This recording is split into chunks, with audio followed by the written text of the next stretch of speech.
how did you find skateboarding? Like, how did it come into your life? Like, so skateboarding came into my life, man. It's funny because, you know, before skating, you know, I was into the music. I was in a dance group for years. Like, that's like what I did. You have told me that. Yeah. Like, dance group. Yeah, like I got footage on YouTube of me doing shows. Like, I really was like full dance group. You know what I mean? Like, to the T. And so that's what I was doing at the level like I skated every day. Practices, shows, battles, like, and so how I got into skating, you know, and it was kind of after football because I played football for a little bit and everything. My friends I was hanging around with in Tucson, you know, we're always just doing different activities together. You know, one day we were rollerblading thinking we was Brink, and then the next day we was at the, you know, the course shooting hoops and stuff. And so, well, you wasn't shooting hoops that much. I seen your shot, man. It's been a minute, man. It's been a minute, man. I stopped, you know what I mean? I wasn't doing it consistently. I'm playing. You know, consistency is where it's at. But somebody one day, actually, I always forget this part.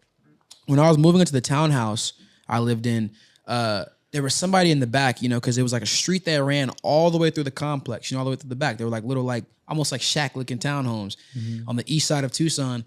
It was a dude out there riding a skateboard, and he had cruiser wheels on it. At the time, I didn't know they were cruiser wheels, but, you know, he had big wheels on the board. And I was intrigued by it, and I was like, yo, like, can I try your board? And I swear, like, the first time I tried, like, I was, like, I had balance. It was crazy, like, now that I think about it. And I was, like, riding the board, you know, up and down the street, you know what I mean? Just, like, couldn't get off the dude's skateboard. And so, you know, when I gave it back to him, I just remember being super intrigued by it. Fast forward, one of my friends ended up, like, having a skateboard at some point. We were all hanging out. And I just started riding his skateboard. And one day we were at the basketball court, and I like couldn't get off the skateboard. I was like, bro, I'm like really intrigued by what this is. How old are you at this point? I was probably like 10. Oh, okay. Yeah, probably like 10, 11, 12. I started like later. And so then I remember like, you know, every day we link up, I like couldn't wait to ride a skateboard. And so I'm like, you know, riding the board up and down the basketball court, they're shooting hoops, you know, and everything. And then it kind of like transferred. We started to pack up and move to Phoenix, Arizona from Tucson. And then when I moved there, I had his board and I was supposed to take it back to him, but like I didn't have time, quote unquote, you know what I mean, to take it back to him. So I was like, oh, you know, forget it. I'm just gonna throw it in the U-Haul. I'm gonna take it. How take convenient. Yeah.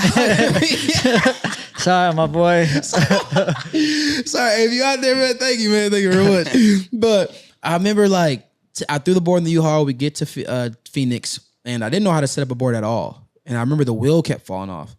And we lived across the street from my AutoZone. All I could think about was like, they fixed things.